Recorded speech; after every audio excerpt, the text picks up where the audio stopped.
Всем привет! Друзья мои, мира вам и крепкого здоровья! Сегодня я готовлю тефтели и хочу поделиться с вами этим рецептом. По моему рецепту тефтели получаются очень вкусными, сочными, а блюдо абсолютно бюджетным. Поехали готовить. Для фарша 500 грамм мяса, 200 грамм репчатого лука и 100 грамм сухого риса, который я промыла под проточной водой, отправляю в сотейник, залью 2 стаканами холодной воды и с момента закипания буду варить 4 минуты. Мясо и лук пропущу через мясорубку. Друзья мои, рис мы варим не до готовности, а всего лишь 4 минуты. После чего промываем под холодной водой, даем стечь в воде и добавляем к основному фаршу. Фарш разбиваю одно яйцо, добавляю чайную ложку соли, это примерно 10 грамм, пол чайной ложки кориандра молотого, пол чайной ложки смеси перцев или любимые ваши специи. Все хорошо перемешиваю до однородности. Фарш готов,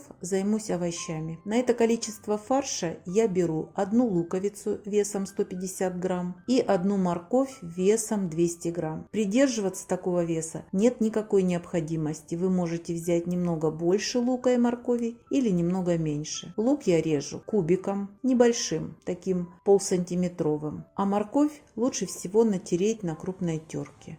5 зубчиков чеснока я пропускаю через пресс, а можно мелко порезать ножом. Для тефтелей нам понадобится томатный сок. Я буду использовать собственного приготовления томатный сок. На канале есть рецепт этого томатного сока. Кому интересно, посмотрите. Если нет у вас собственного приготовления, купите натуральный томатный сок или разбавьте в 300 граммах воды 3 столовые ложки томатной пасты. Тоже будет хорошо. Томатного сока я беру 300 грамм. А сейчас приготовим овощную заправку.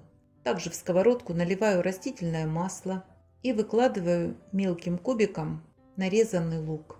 Обжариваем лук до мягкого состояния. Он должен стать прозрачным и слегка зарумяниться. На все это уйдет не больше 3 минут времени. Как только лук обжарился, стал прозрачным, слегка зарумянился, выкладываем морковь. Морковь обжариваем недолго. Она сейчас изменит свой цвет и уменьшится в объеме. Этого будет достаточно. А следом за морковью отправляем специи. Чайную ложку соли, чайную ложку паприки и по пол чайной ложки кориандра и смеси перцев.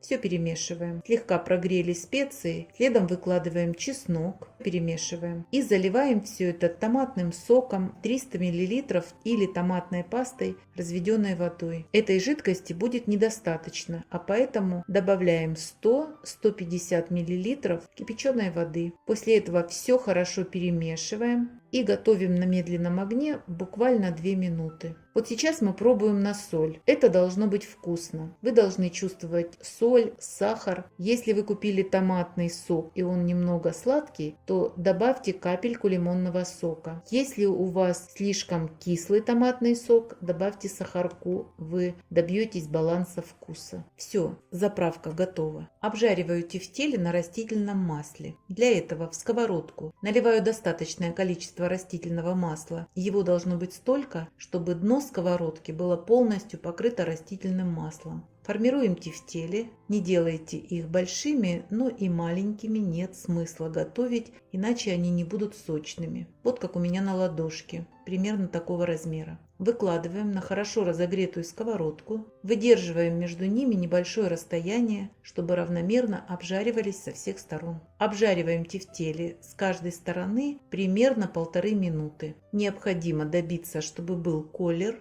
а полностью они будут доготавливаться в духовке. Обжарились с одной стороны, переворачиваем на другую сторону и с другой стороны также 1,5 минуты. Из этого количества получается 14-15 штук тефтелей. Выкладываем их сразу в форму, в которой будем отправлять в духовку. Получившейся заправкой заливаем тефтели. Посмотрите, сколько овощей. Для 1 килограмма фарша такого количества заправки вполне достаточно. Тефтели получатся очень сочными, и эти овощи будут выступать в качестве гарнира. При желании, конечно, можно приготовить картофельное пюре или приготовить картошку по-деревенски. Плотно закрываем фольгой. Вы герметично не закроете, но нам это и не надо. Куда-то пар должен выходить. И отправляю в духовку, разогретую до 180 градусов на 40 минут. 40 минут прошло. Ну, посмотрите, какое аппетитное, очень вкусное блюдо получается. С пылу с жару. Можно подать на любой стол, а можно приготовить на обед или на ужин. Посмотрите, тефтельки получаются очень сочными и вкусными. Все, друзья мои, готовьте и не забывайте подписываться на наш с Петровичем канал. Пока-пока.